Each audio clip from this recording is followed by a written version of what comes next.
joining us. If you could do this, that would be great. Your name, your role, whether you're an internal, external coach, favorite work to do, and favorite place to be. Welcome. I know some of you are here. I know a thing or two about change. I woke up to the hot end of a rifle pressed into my forehead. I was 10 years old. And Sierra Leone, my home, was on the verge of a vicious civil war. On that day, in December, I lost my home. I lost my childhood memories and my teddy bear. I saw it in the hands of this little guy whose gun was definitely bigger than his own body. But that was not my only civil war, because I went through another civil war in Lebanon. And for those of you who are more aware of Asia, the Lebanese war was quite significant. And I don't know why it's not moving. Let me see. Oh God, okay. I'm gonna have to figure out what to do here so that it moves faster. And civil war in Lebanon was different. We actually went to school while bombs decimated neighboring areas and cities. School happened, parties happened, life happened, and what it created for me was resilience. So even though it was a huge change, even though every day was different from the other, resilience was something that happened at the time. And for many of you, I am sure you have stories to share of places you've been that has totally changed you and make you the person who you are today. And I would love for you in the chat to put, any event or person that shaped who you are. I did go to Canada, and from Canada, as a refugee in Canada, I never once felt lesser than anyone in the system there. I never felt lesser than the people, nor the judge, nor the police. It was a great experience for me. And then I worked in corporate, and I felt those feelings of unsafety as if war happens again. There were times when people were so afraid to lose their jobs, to lose that paycheck, worrying about dignity, right? That we started with dignity and worrying about that dignity in the workplace.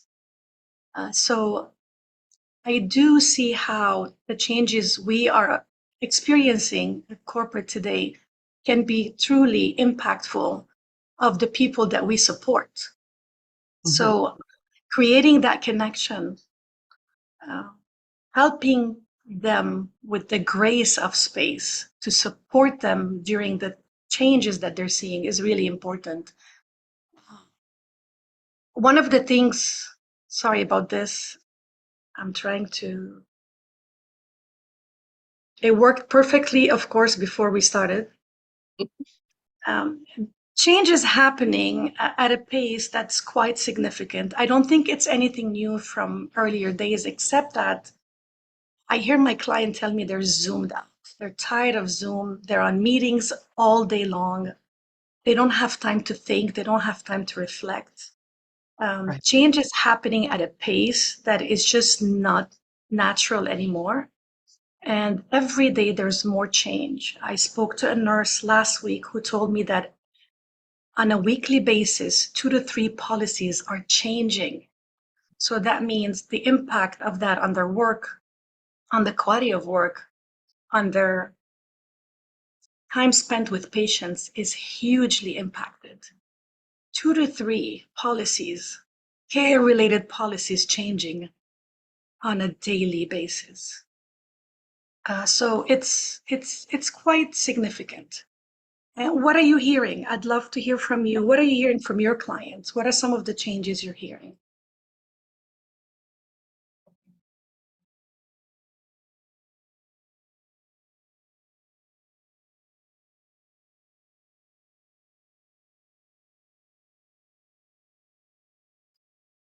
Don't be shy. Well, certainly the research today, there are some in healthcare, and I guess in nurses in particular. It's like a majority of them plan on leaving their job in the next 6 months. That change has just become too much. It's not. I get the feeling that they feel powerless about it, and there is no answer to it other than to escape to another job, to another position, and at a time when we need that group of people to be at their best. So someone is not listening. Absolutely. Absolutely. And building a special connection with these people is more important than ever, and allowing them the grace to tell their story. I see this so much more important in our lives today as we work with these clients, whether it's frontline, middle managers, or executives. The need to be seen and heard is profoundly important based on their experiences. I see some messages. Valeska, maybe someone did share something. I'm not sure. You're muted, Valeska. Yeah, sorry. Aileen is saying, turn off phone. Welcome, Aileen. Favorite place to work is leadership development, and favorite place to be is home with the son and cat. Changes to family finances. And Lily said some organizations make change without thinking through if they are relevant. They have FOMO because others are changing. Absolutely. And if when we think about change, I'm just going to share some of the things that I see out there and you've read out there. The back to normal is never. The work schedule have been stretched beyond repair. Parents going to pick up their kids, going home, then after dinner working again till the late hours. The day-to-day stress of managing multiple technology platforms and managing people is taking on a truly different approach. And also kids observing and watching their families working late hours and not really being intentionally in the moment with them as much as we want to try to do that. And we hear more and more people sharing, anxiety levels. The American Society of Psychology Association says 58% of millennials and 59% of Gen Zs are expressing burnout levels, not anxiety, even burnout levels. Right. And if we go back to the data, the anxiety is coming from a place of inability to dwell in the present. The inability to dwell in the present is causing a huge amount of anxiety for the working, for working people. And there's a huge fear out there of AI. There's a significant fear of AI, and artificial intelligence going to take my job as well as yours? And I'm wondering if we can change the narrative when it comes to AI and think about what is it that AI cannot do. There's a lot of focus on possibilities for AI and how AI threatens every single occupation, including coaching. And the question is, for you, who are going to be the advocates in this room, you are going to be the advocates for your own profession and for your own well-being. What is it that AI cannot do? What are some of your thoughts? If you can put in the chat, what it cannot do. Or you can share with me if you wish. connection from Nada. Connections. And at Lily the said heart, right? authentic connection from Lily. Mhm. Authentic connections, right? Like a true connection. They can connect, by the way, it's scary, but an authentic connection is definitely one. What else? Adriana said create a place to conversation. Aileen said creativity and abstract thinking. Yes. Nada said nuances. When things go outside the script, right? And Adriana said managing feelings and feelings, right? This is a big one for us. Mhm. You know, in the work we do, we connect a lot, and our feelings take on a different level. So, yes, artificial intelligence does not feel, cannot feel, and will not share their feelings to the person. They may be able to ask questions about feelings, but they cannot connect. And at the heart of all our connections is feelings. and So, in this line, Loubna just Nada said go ahead. intuition, and Patricia said exchange of emotions in real time. Absolutely. And I think it's important for us to be empowered with that knowledge to understand that even though there's that change out there, that we are capable of being irreplaceable because of how we operate. And the fear, if we look out there, the fear, to me, the biggest fear is loneliness. So yes, it might, the gap might be significant, but wanted to share this with you. Oh, I think it's not in this one. Okay. I just read about loneliness, and the health department sharing that loneliness is one of the most significant symptoms impacting our health, similar to cigarettes. Mhm. So, Ministry of Health comparing loneliness to cigarettes. And that is something we need to think about. Yeah. So, in my research on change, what was surprising to me to find out is that 50 to 70% of change initiatives fail during launch, meaning it's not during implementation. At the very beginning stages of change is where most initiatives fail. And typically that is known in the research field because you research and it doesn't work, or in the technical field because you try new technology and it doesn't work. What's interesting is these change initiatives apply to many more functions than just technology and research. The implications here is about $492 billion in crash change. And just like planes, my friend Pierre, who's a senior pilot, told me most planes crash during launch.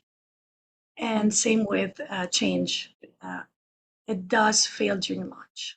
And we'll talk more about why it fails. But these are the 5 things that we found out that makes change fail. One is lack of attention to the change effort during launch, like not paying enough attention to, is this change doable? Is this feasible? Is it practical? Does it solve a problem, or just nice to have? The second one is, and I found this in healthcare and in nonprofit organizations, where organizations that have the most noble missions have very toxic change implementation efforts, so that you cloud that sense of purpose and that direction, and it creates truly why people do not want change. The third one is competing priorities.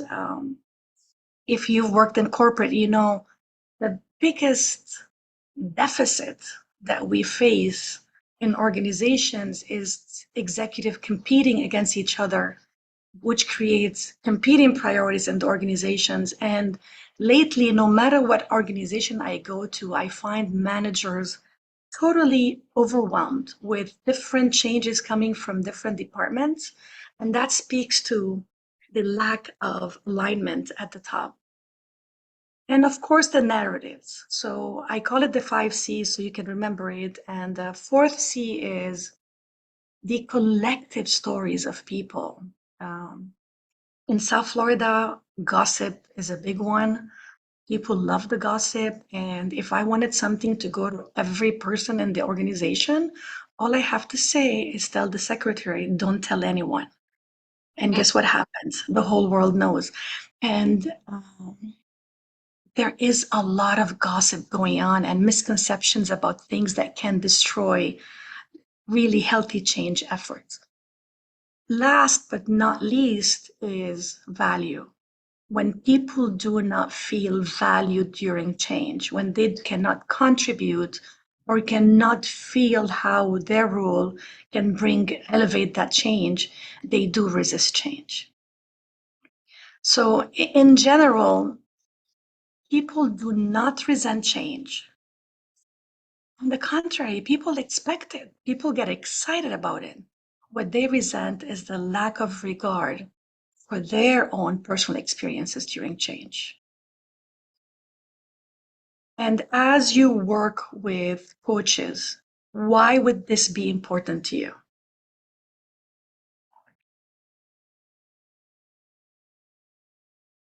Don't be shy. There's no wrong answers here. Patricia, I know you're ready to share. So I believe you said a lot of important things from the sense of purpose. I see the direction, the contribution of values, but this point you were saying, it reminded me that, you know, as a coach, even if we have the responsibility of the process of coaching, we have to be in the coaching session with open-mindedness. So everything can happen, and it can be good, can be bad, you know. So that's the point. We have to really get into the context, you know, and accept everything. I believe so. So it's a mix of our responsibility and accepting what the coachee, the world, the context is saying to us. We have to be in complete listening. So I hope you understand what I have Absolutely, to absolutely. say in terms of, you know, our purpose. Anyway, we are there, you know, open to everything.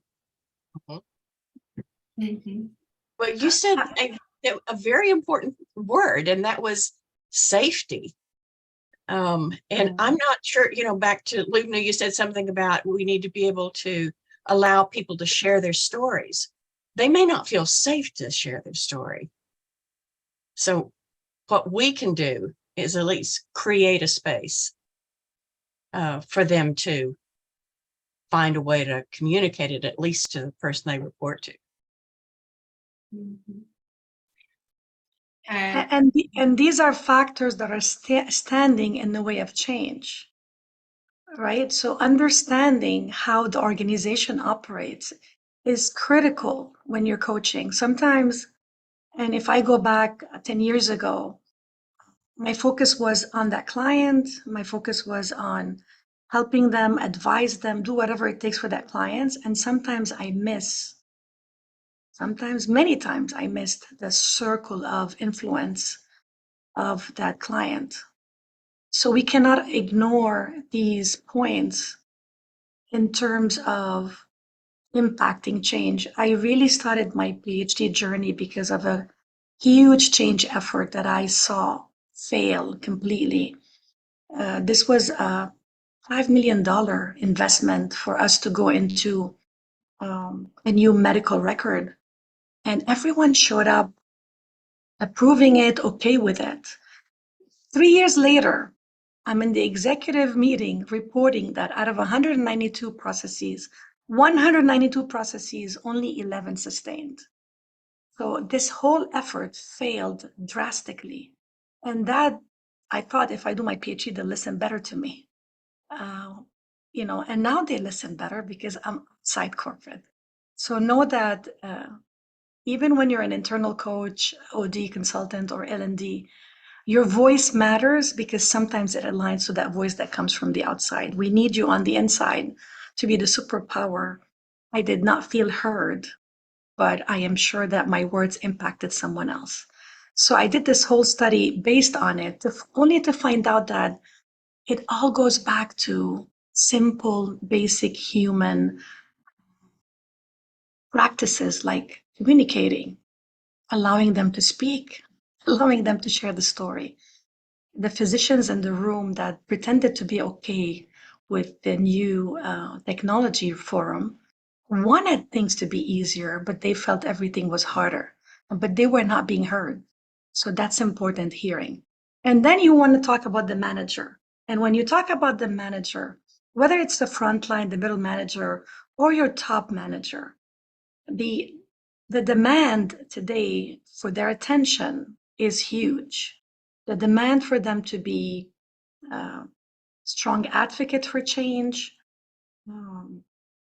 is definitely causing terror or freeze for them. I had a coaching session with a chief medical officer who is in charge of a huge healthcare system in Texas. And he called me because he was told, introduced a new change that is completely different from his scope. Because of his brilliance, he was given this crazy task. They did not realize his style. And he froze for 3 weeks. For 3 weeks, he told me he froze. He couldn't do anything. So they recommended coaching. These people have a lot they have to be concerned with, not only the 5 C's that we talked about, but also their own inner critic that is always there. And for some of you here, you're quite familiar with her. And the styles. So you have the dominant styles that love change, that totally are up for new change. They're bold, they're driven, they're quick, but they're like the train without the brakes, and they may cause issues in the organization. And then you have the more conscientious or steady styles that absolutely dislike change. They don't trust it. They do not support it. And yet they're forced every day to make changes that they don't want. So that manager has to deal with these different styles. We have styles that are pro change. They're like, let's go with it. And they want people and collaboration. And those are the influencers. They love the stuff. That does not mean that everyone does. Um, more today than before, I hear people talking about change choking them, just like getting water from a fire hose, and them jumping from one in this fire to this fire. So there's no strategy, no direction, no purpose. It's what's the fire that we need to take care of today. How many of you, if you can raise your hand, have heard that from your clients or from people that you work with, right? That, the superpower of being a firefighter and just jumping from one fire. Absolutely. It is relevant. And so, when you come to these situations, I was sitting with one of my clients about a month ago, and I felt so overwhelmed. She's throwing at me all the stuff that she has. And I'm sitting there thinking, how can I help? Right? What do I do? And it was a moment where I felt completely confused. So I was actually taking in all her emotions. Mhm. And the best thing to do when that happens to you is to stop and actually share how you feel. I did it because that was not my intuition, but I had read about it and I said, let me try it. And I told her I feel choking, like I feel like I'm choking. I feel this heaviness in my chest. I feel extremely overwhelmed and confused. How does it feel for you? And bringing it back to her was a powerful thing. Sometimes the best thing you can do is to be authentic with your client. Be honest, Share what you don't want to share, because it's, it takes a little bit of courage to tell that client, I'm not as smart as you think. I'm not as strong as you think. I'm actually feeling what you feel. So, and doing that can really, really help. Thoughts, comments about that? Dr. Shelley said, as coaches, we need to understand the environment we are working in. Absolutely. Absolutely. It is so important. Thank you for that. And more important than ever today, because I there's a think I lot wanted going to on. I wanted to mention that that I went to a school. There was some threat going on through South Florida counties, the different counties and the schools were some threat on Friday. And I went to the school to pick up my grandkid, and I was surprised to hear.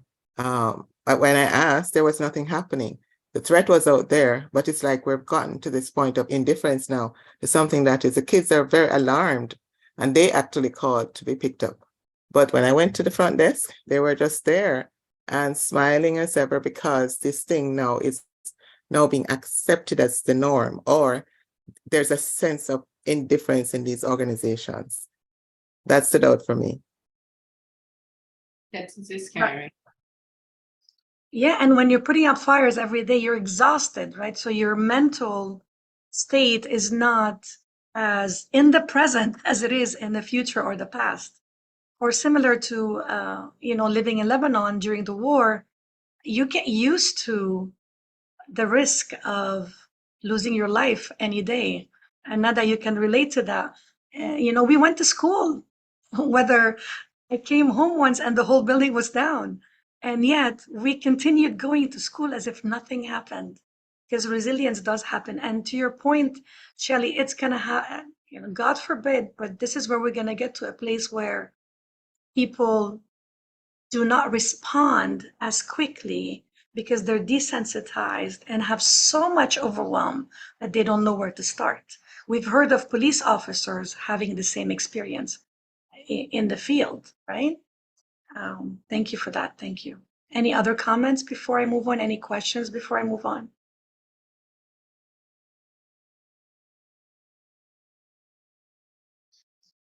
All right, so this is a framework that I use, and the next few sessions, the next few slides will be about that. Is we cannot move forward with clients during change unless we stay in the now for a bit. So, really working on the who in the now and asking questions about how they're feeling, what they're thinking, what they're seeing, what they're experiencing in the now is important. Usually, many coaches, consultants drive in, what do you want to have? What do you want to have? What do you want to see happen? What does the future look like? And staying in the now, I believe, at this time is more important than jumping to the future. Who is in the now and what? So what are you experiencing? What does that tell you? What does that mean for you? How is that reflected on you? And more importantly, using their words, using their map of the world. No matter what they say to you, what is it that they told you that you can use to frame your questions? I feel I'm in a puddle of water every day. How deep is that puddle? How does it feel when you're in the puddle, right? So use their words as your map, not yours, because remember that you are going through experiences as well. You have your own fears, you have your own pain, and assumption in this stage is a killer for their thinking. So be very, very careful. When you hear something you do not understand, explore their assumptions, not yours. And if you hear something that is odd, state it back and ask them what they mean. So I had a client that says, it's a roller coaster, but it's always down. And I'm like, oh, help me understand the roller coaster, because to me, the roller coaster is ups and downs. And she really wanted to tell me that the roller coaster is just going down. It's never ending to go up. So asking for reflection, asking them to understand where they are. And like Marsha Reynolds would say, focus on the person, not the problem. They will present you with 100 problems. Go back to the person. Go back to the person, because that's where the answers are when it comes to change and probably other situations.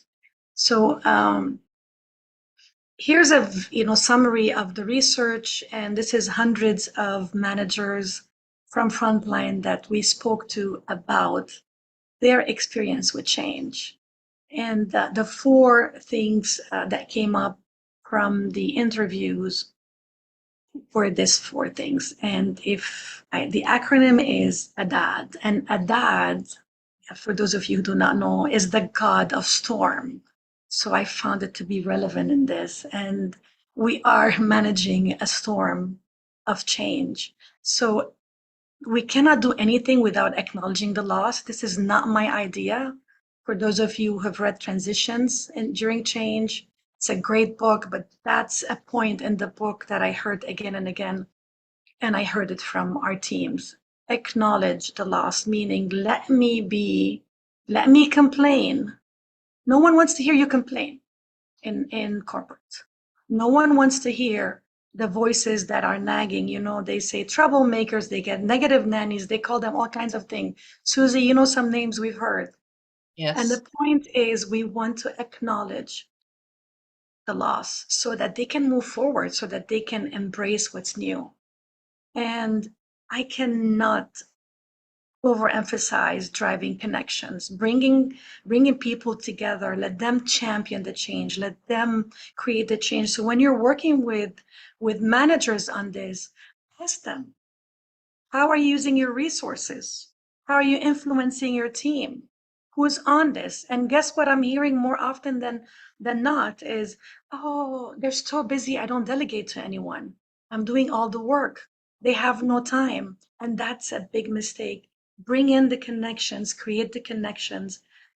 I told one manager that her biggest resistance to change is the fact that there's no humanity in the meetings. And I gave her an icebreaker to share, and she told me that's a waste of time. Oh, Asking them about how they feel is a waste of time.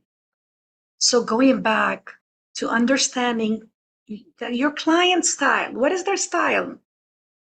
Are they people that are driven by logic, or is it more by collaboration and cohesion? Use their style, use their words, use what they value to create and help them through change.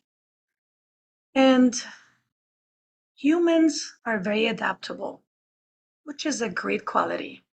Adapting to civil war, great quality. But often we need to stop and question what we're adapting to. Often you need to stop and question what you're adapting to. Because people adapt to different levels of stress and burnout. You've got to stop and question, what am I adapting to and where am I stuck? So, reflective inquiry, understanding, those things that are considered burnout, is a great, great process to go with. And of course, creating interventions. This is theirs, this is not yours, right? They designed their interventions, but really simple. And I put it there for that reason, simple. People wanted tools that are simple, easy to use, and bring value to them. Change cannot be, let's change for change's sake. AI can be a great tool. It is not so great if you don't know how to use it. So use it to your advantage. What else do you feel or think or believe should be here that I may have missed? My research was a one man's land, and then Susie helped a lot when I graduated. But what else is missing here that you feel is also important to share? If you can use the chat, please, or you can converse, I would love to hear from you. To me, humanizing the experience process is not enough. process is not enough.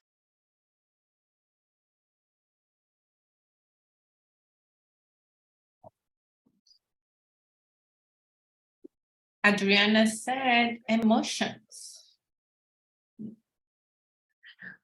Absolutely, right? So which could be on the first one, you know, when we acknowledge the loss, to really be with them in that emotion. Thank you, Adriana. Definitely. Anything else? Don't be shy now.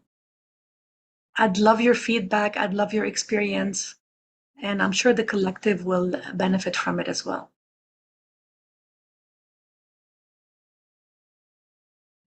So just wanted to share with you the model that I use in corporate. And it does speak to the four things we talked about, which is connecting the dots. That's clarity of purpose. That's clarity of mission, vision, purpose. Organizing your champions. This is part of connecting for people, creating those connections. The milestones have to do with that clear direction, allowing the ugly to happen.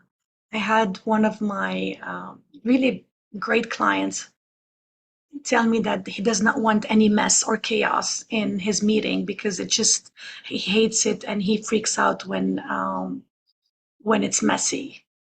And so when I spoke to his team, they were like, our meetings are so boring. They're so mundane. They're so by the book. Beware of styles. Different styles want different things from change. So allowing the place to be messy a little bit is a real great thing. And then, of course, measuring results. But this is I use with corporate, not with personal clients.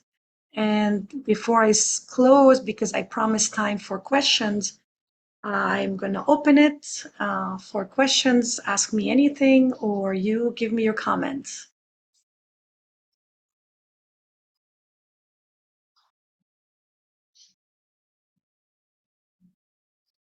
I'm very comfortable with silence. I was thinking about what you were talking about, inteligencia artificial, EA, and I'm afraid too. I'm then. How can we manage if we are feeling the same feelings? I remember the pandemic. I felt exactly like my coachee. I was trying to put in my mind that idea, but I don't know now how to react, how to think. I'm afraid. So, Adriana, thank you so much for sharing that. And Adriana is saying, I'm afraid. So, how do I manage that while I coach others?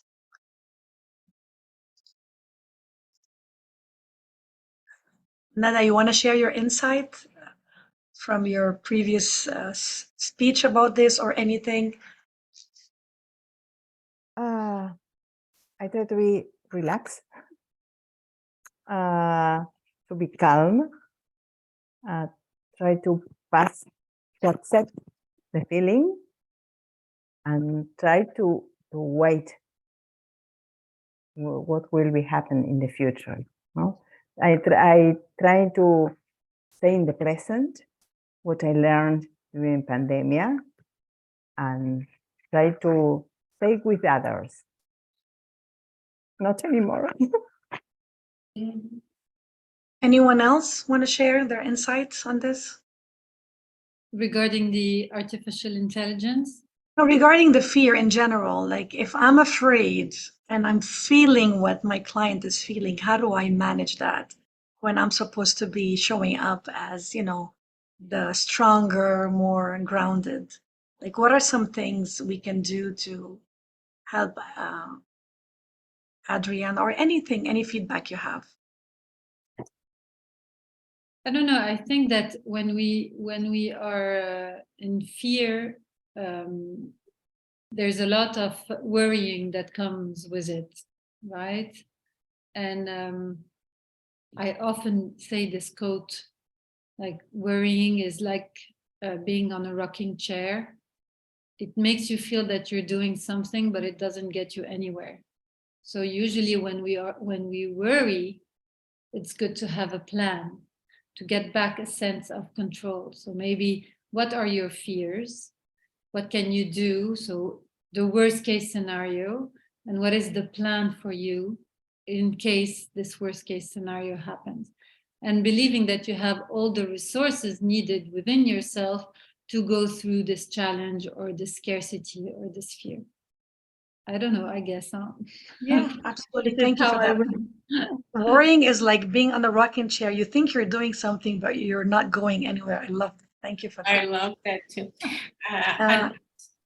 I just want to say, I don't have the idea that we need to be the strong ones.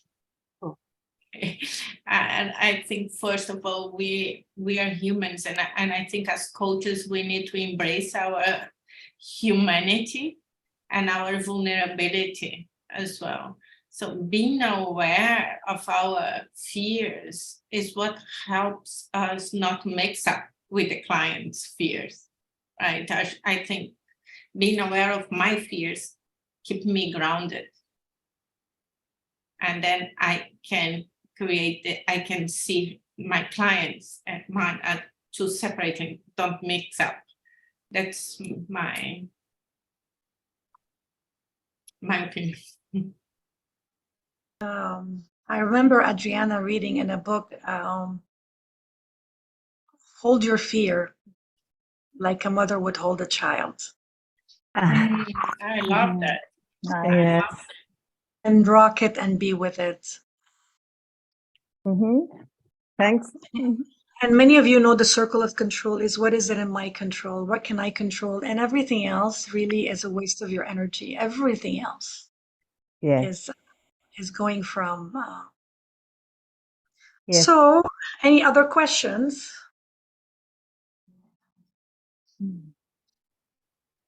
Valeska, can we put breakout rooms of 3 for 5 minutes, or we can't? Like, we have to stop? No, we can do, because we don't have a next session. Well, the next session is an hour from now. So if it's everything, if everybody's okay with this, we can do 5 minutes. Just 5 minutes, and 10 minutes?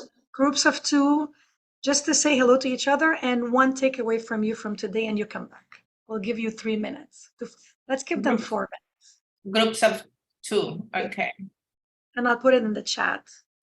Right. I'll put in the chat what to.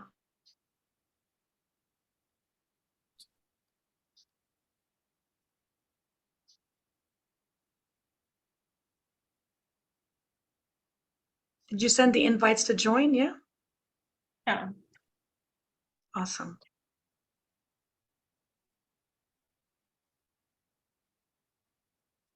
So if you can all join one of the rooms, I think it's going to be fine. Okay, good. So I'm going to broadcast a message for them.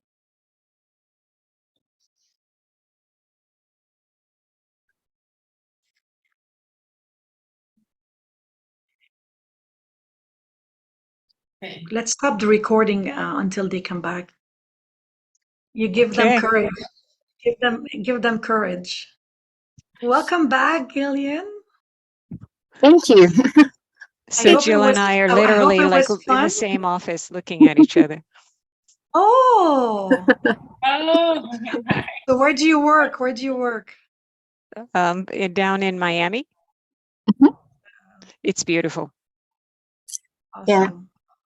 Yeah. Okay. They're coming back. So you both look at each other. Okay, great, great. Well, welcome back. Thank you for coming back. People that don't want to meet people run away, so we're good. Okay, there's more people coming. Courage. Thank you. Thank you. Sorry.